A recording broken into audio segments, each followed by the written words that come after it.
हाँ जल न हो तो चुल्लू भर नहीं बाल्टी भर की हम व्यवस्था कर दें। यहाँ न हो हमारे साथ लंका चलो, हमारे यहाँ समुद्र है, डूब मरो चलो। अल्प चलिए जहां से आपने छोड़ा हम वहीं से प्रारंभ हो रहे हैं। बोले भोले बाबा पे आरोप ना लगाओ। अच्छा एक बात है, सत्य हमेशा कड़वा होता है। हम भले ही उनके शिष्य हैं, हमारे गुरुदेव हैं भोलेनाथ, तो क्या हम असत्य बोले? नहीं, सत्य बोलेंगे। हमसे बोल रहे, बोले तुम इतने बड़े गुरु का अपमान कर रहे हो, अपने गुरु पर आरोप लगा रहे हो, और आप महाशय से पूछो आपने क्या किया है? हमने तो केवल आरोप लगाया है, और आपने क्या किया है? अब कहने में शर्म आ रही महाराज। जिस पर्वत पर भोले बाबा रहते हैं, यानी जिस घर में, जिस भवन में भोले बाबा रहते थे, उसी घर को ये आप जी उठा के चल पड़े, उठाने चले थे और उठा लिया। किया क्या? जिस समय इनको अपने बल का अहंकार हुआ कि हम भी बलशाली हैं, गुरु की ही कृपा से इनको बल मिला और बल का अहंकार आ गया, गए कहाँ? अपने गुरुदेव भगवान के ही यहाँ। और किया क्या?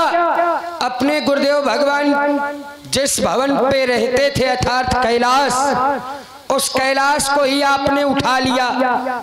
जिस समय उठा लिया, भोले बाबा ने देखा कौन है भैया जो हमारे ही घर को उठाए ले रहा है। देखा क्या कि अपना शिष्य है, रावण जी हैं, उठा रहे हैं। मैया बोली ये तो आप ही के शिष्य हैं, रावण जी हैं, ये हमारे घर को ही उठाए ले रहे। भोले बाबा ने कहा चिंता ना करो।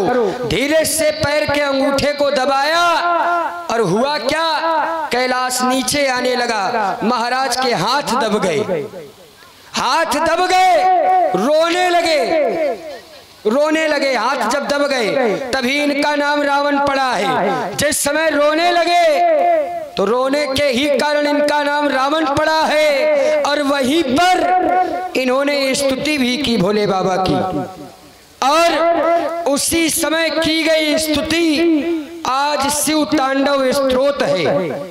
जटाटवी गलत ज्वलप प्रवाह पावित स्थले, ये वहीं पर स्तुति की थी महाराज आपने। तो हम तो केवल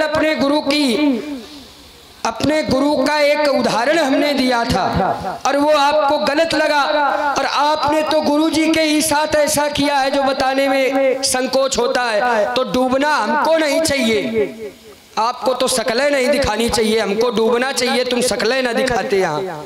हाँ भैया, ऐसा शिष्य तो होते ही खत्म हो जाए तो ज्यादा अच्छा है, जो गुरु को ही ना समझे। लेकिन हमने बात ये कही थी महाराज, मैंने एक उदाहरण दिया था। उदाहरण क्या दिया था कि भोलेनाथ के आगे नहीं चले, भगवान विष्णु के आगे नहीं चले। और न चलने का क्या कारण? महाराज बोले एक पिता और पुत्र, एक पिता और पितामह में युद्ध हो जाए, बोले तो क्या पुत्र का अधिकार है कि पितामह पर लाठी छटकाने लगे या पिता पर छटकाने लगे? नहीं, उस समय इनकी ऐसी कोई स्थिति नहीं थी। क्यों? क्योंकि ये सारंग धनुष के सामने रुक गए थे। और रुक जाने का कारण अब ये तीन धनुष तीनों समान हैं और समानता में आपस में ये युद्ध के लिए नहीं तैयार हुए, रुक गए। तो जिसका परिणाम क्या हुआ? भोले बाबा ने इनको त्याग दिया, दे दिया देवराज जी को दान। और केवल इनको ही नहीं दिया, इनके साथ ददात सायको सहित बाण के इनको दिया। और जब दे दिया तो भोले बाबा के हाथ से जो छूट गया, भोले बाबा ने जिसको त्याग कर दिया, तो फिर जिसको भोले बाबा त्याग कर दे तो उसको बचाने वाला भी संसार में कोई नहीं है। जिसको भोलेनाथ त्याग दे फिर संसार में उसे कौन बचा सकता है? एक ये ही नहीं, मैया सती जी का त्याग भोलेनाथ ने कर दिया, तो उसके बाद फिर संसार में उनकी रक्षा करने वाला भी कोई नहीं हुआ। अब ये सती का प्रसंग कह के तो उठा के पत्थर अपनी ही खपड़ी पे मार ली नो तुमने। क्यों? बिंदु भी आपने रखा और फिर उठाया पत्थर अपने सिर में मार लिया। कह रहे हैं कि भगवान शंकर जिसको त्याग दें उसकी रक्षा करने वाला संसार में कोई नहीं। और फिर माता सती का प्रमाण भी दे दिया। अच्छा, जब माता सती का प्रमाण दे रहे हो तो चलो सती का त्याग कर दिया। तो जब सती को त्याग दिया तो फिर भगवान शंकर को उस यज्ञ के विध्वंस की कौन सी आवश्यकता थी? देखो, ये माता और पिता के बीच की बात है। कभी भी किसी भी पुत्र को, जैसे अभी हमने एक दृष्टांत दिया था पिता और पितामह का, तुम फिर वहीं आके खड़े हुए हो। जैसे किसी माता और पिता में झगड़ा हो जाए, पिता किसी कारणवश यदि माता का त्याग कर दें, घर से निकाल दें, यद्यपि वहां भगवान शंकर ने घर से नहीं निकाला था, भगवान शंकर तो रोक रहे थे कि वहां न जाओ, लेकिन माता स्वयं अपनी जिद में चली गई। भगवान शंकर रोक रहे थे कि वहां न जाओ, लेकिन माता अपनी जिद में चली गई। तो ये माता और पिता के बीच की बात है। इसमें कभी पुत्र को हमें और आपको बीच में नहीं पड़ना चाहिए कि पिता ने त्याग कर दिया है, अब उनका तो नष्ट होए का हुई तो अब मरी हैं, यह कौन बात। अगर पिता त्याग कर दे तो पुत्र का कर्तव्य है कि माता और पिता के बीच की बात में कभी हस्तक्षेप नहीं करना चाहिए। अच्छा, आपने बड़ी जोर शोर से, बड़ी जोर सीना फाड़ के चिल्ला चिल्ला के कह रहे थे कि हमारे जैसे शिष्य को शक्लें नहीं दिखानी चाहिए। और क्यों? बोले इन्होंने तो कैलाश जाके उठा लिया। अच्छा, हमें शक्ल न दिखानी चाहिए। एक कहावत है, ग्रामीण भाषा में कहा जाता है कि कोई कोई नहीं कहते हैं कि तुम कहत हो रो वो कहावत हो। अच्छा, हमें न शक्ल नहीं दिखानी चाहिए, हमने कैलाश उठा लिया। आपके वक्तव्य के क्रम में साधुवाद देना चाहूंगा आपको। आपने कहा कि जब रावण के हाथ दब गए तो ये रावण नाम हमें उसी समय प्राप्त हुआ जब हमने रुदन किया। इससे पहले हमारा नाम दशग्रीव था। 10 ग्रीवस्य प्रसूतोयम 10 ग्रीवो पश्यता। उस समय हमारा नाम 10 ग्रीव हुआ करता था। और जब कैलाश के नीचे हमारे हाथ दब गए, हमने रुदन किया, तब से हमारा नाम रावण पड़ा। इस जानकारी के लिए साधुवाद। और हमारे द्वारा की गई स्तुति को शिव तांडव स्तोत्र के रूप में ही जाना गया। लेकिन तुम्हार कर्म बड़े नीक है का, जिनकी कृपा से तुमने 1000 भुजाएं प्राप्त की, दूसरे पे कीचड़ उछाल रहे हो। देखो, जिनके खुद के घर कांच के हो वो दूसरों पे पत्थर नहीं फेंकते। अब हम इस बात को कहते नहीं, लेकिन अब हम कह रहे हैं, आपने जिनकी कृपा से, हमने तो कैलाश उठा लिया, भगवान शंकर से झगड़ा करने थोड़ी ना गए। तुम तो सीधे सीधे ताल ठोक रहे थे। भगवान शंकर की कृपा से इन्होंने 2 से 1000 भुजाएं प्राप्त की। और जैसे ही 1000 भुजाएं श्री वाणासुर जी ने प्राप्त की, तो 1000 भुजाएं प्राप्त करते ही सबसे पहले इन्होंने जो ताल ठोकी तो अपने गुरु भगवान शंकर से ही ठोकी। अब बताओ, शकल हमें ना दिखानी चाहिए कि तुम्हें ठोकी थी कि नहीं ठोकी? बिल्कुल ठोकी थी। हाँ, भगवान शंकर से तुम तो ताल ठोक रहे थे। ताल ठोकी थी हमने, इसका एक कारण था। अच्छा चलो, हमने तो सीधे भैया ये बताइए महाराज, पीठ पीछे वार करने वाला अच्छा होता है कि सीने पे वार करने वाला अच्छा होता है? सीने पे वार करने वाला। महाराज गए थे, धीरे से नीचे से कैलाश उठा रहे थे, और हम गए थे, हमने सीधे गुरुदेव से कहा था, गुरुदेव आओ, 2-2 हाथ हो जाए, मिलाओ हाथ।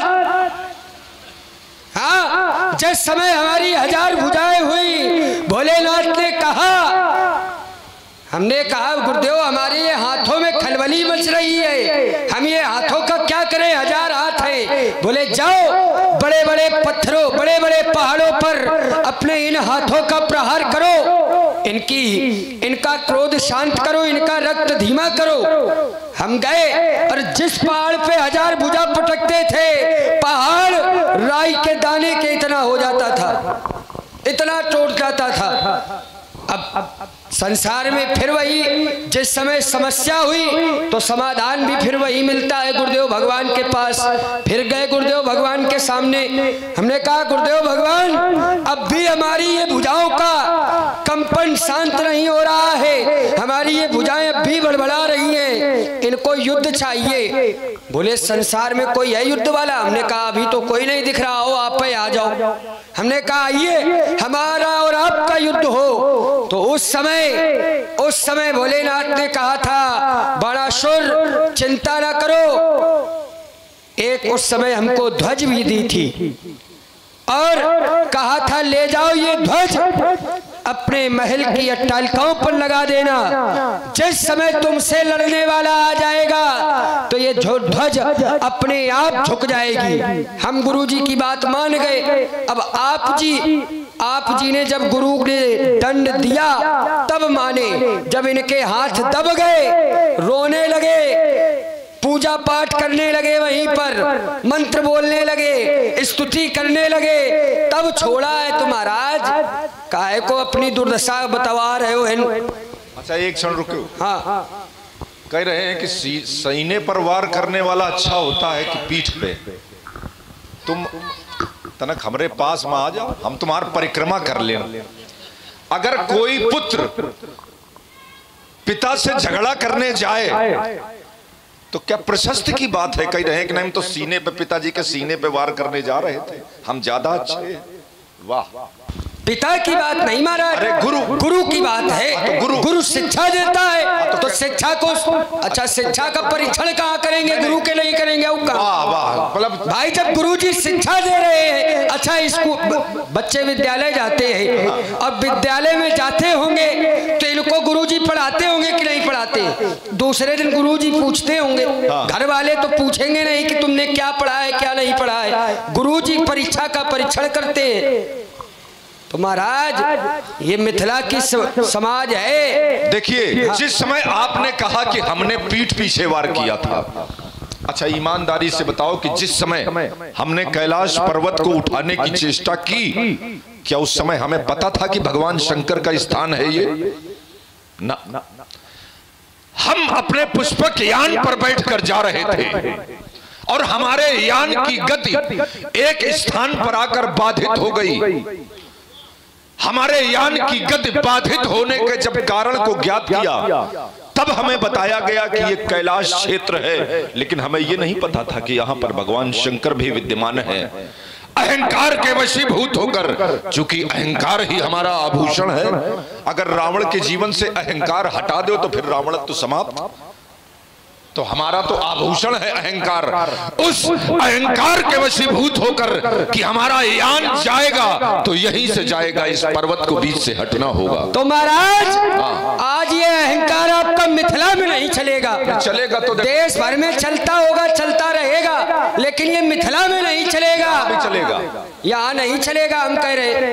हाँ ऐसा ना हो। कैसा ना हो? अहंकार के, अच्छा ये बताइए, आप ये धनुष टूट रहा है तो आप बहुत विचलित हो। तो दूर, तो क्या, अच्छा दूर, हाँ दूरी तो है, दूरी बहुत जरूरी भाई। पास भी वही आता है जो पास योग्य हो, पास आने योग्य हो। दूरी भी एक निश्चित बताई गई है। कितने गज दूरी? 2 गज दूरी। देखो श्रोतागण सब जानते हैं। श्रोता क्या मिथिला की समाज है महाराज, कोई साधारण समाज है? हाँ तो महाराज एक बात बताएं, ये मिथिला की समाज है और वर्तमान में यहाँ की सुरक्षा का भार बाणासुर के ऊपर है। तो आपकी और चाहे यहाँ चलती हो, लेकिन यहाँ नहीं चलेगी।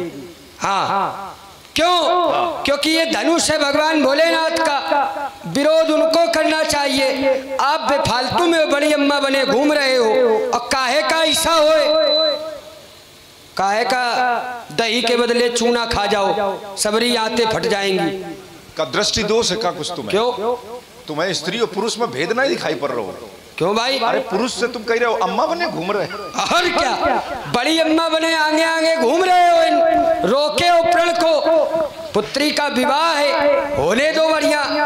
आए हो तुम भी सहयोग करो। अच्छा, हमने पुत्री के विवाह पर कोई टिप्पणी की? हमने कहा कि राजा जनक के धनुष खंडन का प्रण ये अनुचित है, धनुष खंडन का प्रण अनुचित है, बस विवाह खूब करो, प्रेम से करो।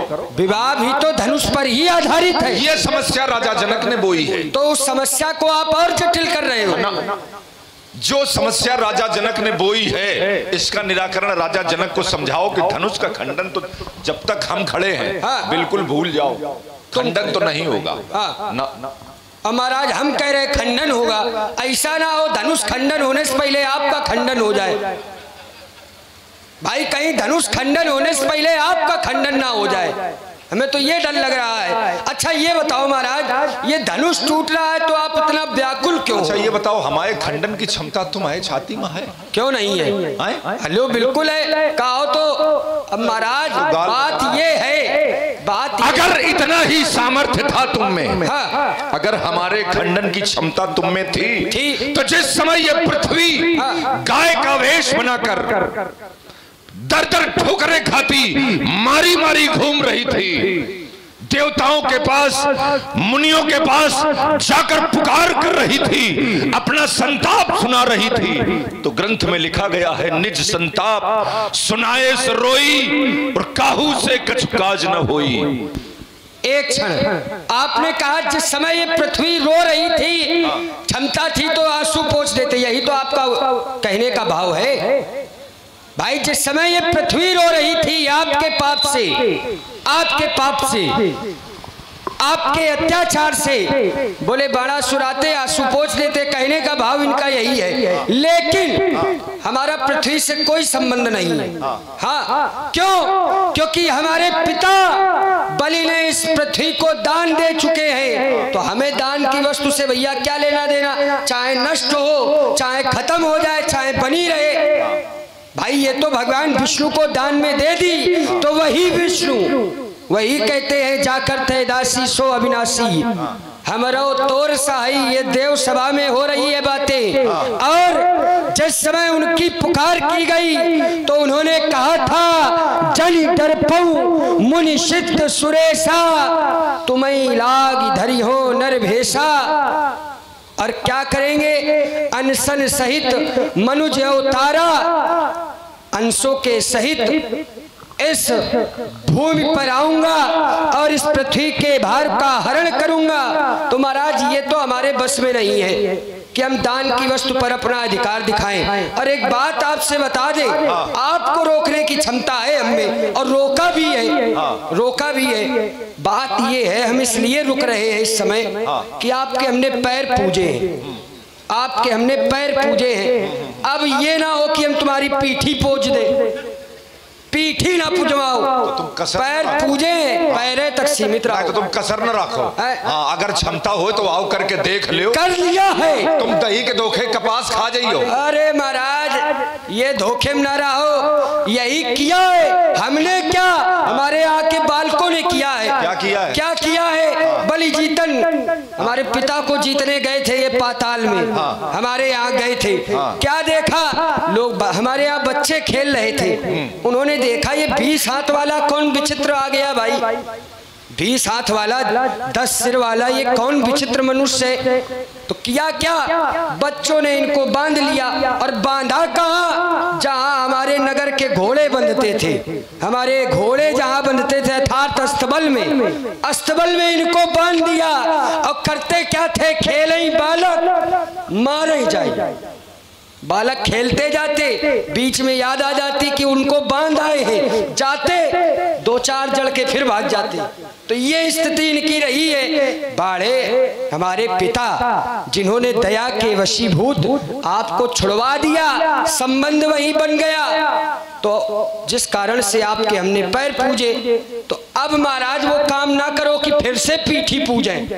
तुम भाई आए ना जान पायो कि जिन तुमरेन बलि के जो जीतन गे रहा है हम गे रहा कि को गा रहा है रावण था रावण। बस तुम आए ब्रह्म बने रहियो। क्यों भाई? मैंने अपनी माया द्वारा कोटिन रावण उपजाए थे, विज्ञान परीक्षण हेतु देश देशांतर में भिजवाए थे। कुछ उनमें ही जाकर अतिशय लगे मचाने, जब तब कैद कर लिए गए कहीं कहीं वो रावण। तब हम थोड़ी गए, अरे हमने तमाम अपने प्रतिरूप भेज दिए थे। तुम यो का हमें पकड़ना इतना आसान है? कह रहे हो पीठी सुनो। हमने लगाया है धनुष के खंडन पे प्रतिबंध। ये बात बिल्कुल अपनी बुद्धि से हटा देना कि धनुष का खंडन हो जाएगा। यदि आज सामने दशकंधर के अजगौ का कर्षण होगा तो चमकेगे भी चंद्रहास, बाणों का वर्षण होगा, बाणों द्वारा आग निकलकर अंबर में लग जाएगी। आज मैथिली अधिवेशन में महाप्रलय मच जाएगी, पहाड़ उठेंगे लोथों के, शोर सरिता बह जाएगी और ओश उड़ेंगे बलिसुत। तब ये बात समझ में आएगी, आग लगेगी आसमान में, अंगारों का वर्षण होगा। यदि आज सामने दशकंधर के अजगौ का कर्षण होगा, धनुष खंडन होगा, दशमुख तेरे 10 शीशों पर ये बाण का कर्षण होगा। अब आज धनुष खंडन होगा। नीत पथ पर तुम चलोगे तो तुम्हें हम नीत पथ पर तुम चलोगे तो हम तुमको छोड़ देंगे। दिखाई सांसी आंखें, आंखें तुम्हारी फोड़ देंगे। उठाकर टांग जो उछले तो पटक कर नस नस तुम्हारी तोड़ देंगे। नीत पथ पर जो चलोगे तो तुम्हें हम छोड़ देंगे। अच्छा, तुम हमारी नस नस तोड़ दोगे और हम, हमें लगता है लंका से आरती का थाल लेके तुम्हारे लिए आए हैं? निकलेगी ज्वाला भूफाड़, अंबर तक लपटे जाएगी, चंद्रहास चमकेगी चमचम गीत योगिनी गाएगी।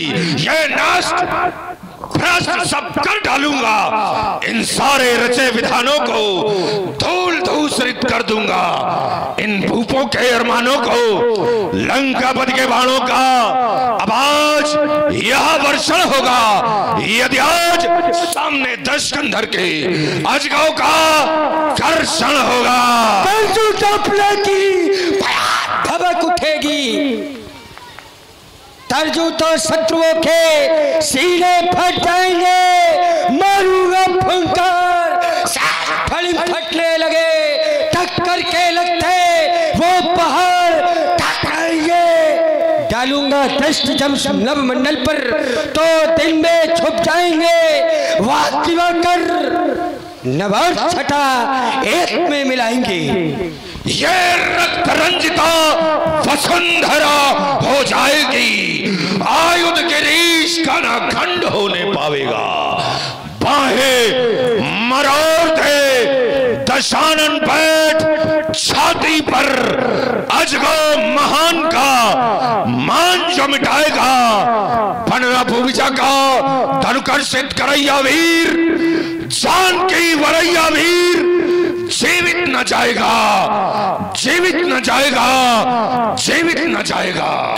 की कराल जान लुटाए शोरित के सैथा बहाऊंगा, कुचल कर रख दूंगा खेत में। अपने वारों से धुन धुन कर राशि खाल खींचूंगा, गिरी लाशों को धुन धुन कर मैं तेरा खून पी जाऊंगा, भूखा केहरी बनकर।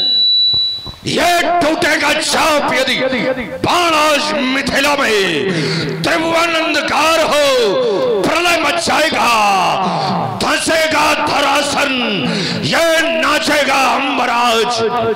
शांतवार सिंध में उबाल आ जाएगा, चंडीले खप्पर पिशाचन आ जाए सब, बाण दैत्य वंश का भाग फूट जाएगा।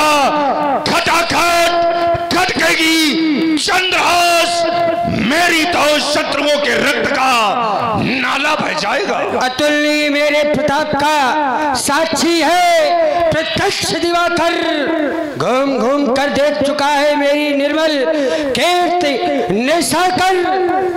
अगणित बार सुन चुके, मेघ है मेरा रणघर्जन घोष प्रबल, और अतुल्य मेरे प्रताप का साक्षी है प्रत्यक्ष दिवाकर, प्रत्यक्ष दिवाकर, प्रत्यक्ष दिवाकर। मैं ज्वाल रूप, अंगार रूप, ये प्रलय काल मेरा परिचय। मैं शंकर का वो क्रोधानल कर सकता जगती छार छार, मैं डमरू की वो प्रबल ध्वनि जिसमें नचता भीषण संहार, मैं रणचंडी की अतप्त प्यास हूँ दुर्गा का उन्मत्त हास, मैं यम की प्रलंकर पुकार जलते मरघट का धुआंधार, फिर अंतरतम की ज्वाला से जगती में आग लगा दूं मैं, यदि धधक उठे जल थल अंबर जल चेतन तो कैसा विस्मय। मैं ज्वाल रूप, अंगार रूप, ये प्रलय काल मेरा परिचय। मैं जगती का वीर, मैं जगती का वीर, न दूजा कोई सानी में, मेरा जीवन पृथक सदा आग लगाता पानी में, चाहे लाल अंगार बिछे हो मेरी राहों में, चाहे शेष सजी हो कांटों या तलवारों में, हम वीरों की अमर ज्योत को करते प्रबल तूफानों में। मैं शक्ति का वीर, न दूजा कोई सानी में। आग पानी में लगा दे धनुष का वो बाण हूँ, वज्र से करे संघर्ष वो कठिन पाषाण हूँ, करते वेद आगवानी ये दिशाएं कर रही वंदन, आठों सिद्धियां नवो निधियां लगाती बाल पर चंदन, दबाता चरण वैभव भी न जिसको काल डसता है, तपस्या इसको कहते हैं खड़ा वरदान हंसता है। तो महाराज फिर ये बड़ा भेष विकराल लेप, चंदन लेप भवानी का, खुला बच, ये खुला बच दम करो वार, दम देखे जोर जवानी का। आपके लिए विकल्प है, अगर अकेले डर लगता हो लड़ने में, अगर अकेले डर लगता हो लंका खबर पठा दो, सोता कुंभकर्ण जगवा लो, बेटा मेघनाथ बुलवा लो, रो मरेगी मात केकसी कर न सका कुछ मेरा बेटा इस बलनंदन बलशाली का। मर जाओगे पंडित जी तो क्या होगा घरवाली का। घरवाली हमारी चिंता तुम्हें, वाह तीखे सर बाणों से रुधिर के फुहारे चले, दम दमाए दामिनी दृश्य नभ में दमकाएगा, उछल उछल सप्त सिंधु एक में मिलेंगे आज, धड़धड़ाए पर्दा रसातल फट जाएगा, साए साए करती चलेगी 49 पवन, टूटेंगे सितारे गगन प्रलय मच जाएगा। सुन बलबोत ये मैं दिल समाज विध्वंस होगा, क्रोध में कर दशकंदर का दिमाग फिर जाएगा। यही तो मैं नहीं चाहता हूँ, मैथिल समाज ना विध्वंस हो। क्यों? क्योंकि ये हमारे गुरुबंधु के, हमारे गुरु भाई का ये आयोजन है, और सीता हमारी पुत्री है, और पुत्री के विवाह में अगर कुछ ऐसा हो तो ये अनुचित है।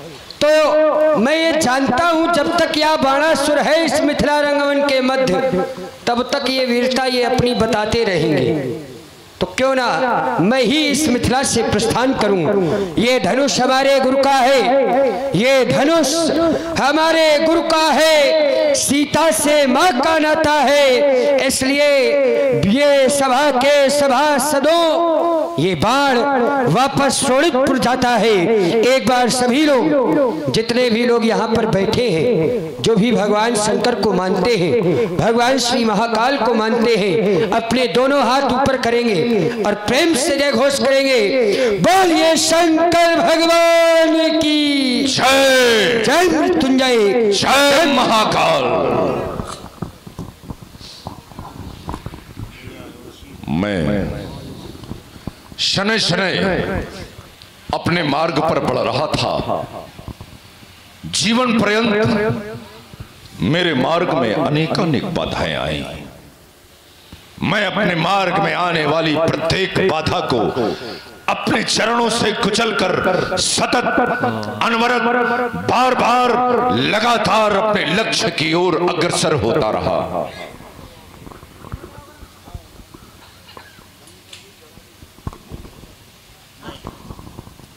इसी क्रम में आज भी बाणासुर रूपी बाधा आई और आकर स्वयं ही चली गई। अब मुझे पुनः बढ़ चलना चाहिए अपने उसी लक्ष्य की ओर जिस हेतु मैं यहां पर आया था। अपने कृत्यों के आधार पर मैं कह सकता हूं कि उस ब्रह्म को भी मैंने बुलाया है और शक्ति को भी मैंने ही बुलाया है। अब आज यहां होना क्या है? इस अधिवेशन में ब्रह्म और शक्ति का मिलन महान है। यही तो मेरे जीवन का लक्ष्य प्रधान है। इसीलिए खेली थी खून की होली, बहाया था ऋषियों का रक्त और मस्तक पर लिखा रखा है पापी। पूज्य, जाने से पूर्व ये वैश्रवण रावण आपको अपना अंतिम प्रणाम प्रस्तुत कर रहा है। हाँ हाँ पूज्य, अंतिम शब्द का प्रयोग मैंने साभिप्राय किया है, क्योंकि मैं ही नहीं आप स्वयं इस सत्य से भली भांति परिचित हैं कि आज आपका उद्धार निश्चित है। किंतु यह भी सत्य है पूज्य कि जिन हाथों से आपका उद्धार निश्चित है, उन्हीं हाथों से उद्धार मेरा भी सुनिश्चित हो चुका है। अस्तु, मैं नहीं चाहता था कि कोई पापात्मा, दुरात्मा, पापाचारी, व्यभिचारी अपने पाप कर्मा कलुषित हाथों का स्पर्श भी आपको कर सके। अस्तु, उन पावन हाथों का स्पर्श पाते ही स्वयं को 2 खंडों में विभक्त करके आज मेरी भी मुक्ति के मार्ग को प्रशस्त कर देना पूज्य। बस इस हेतु मेरा अंतिम प्रणाम स्वीकार करें।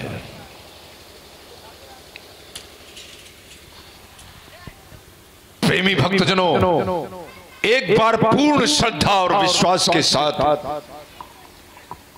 दोनों हाथ उठाकर जय घोष करें। शंकर भगवान की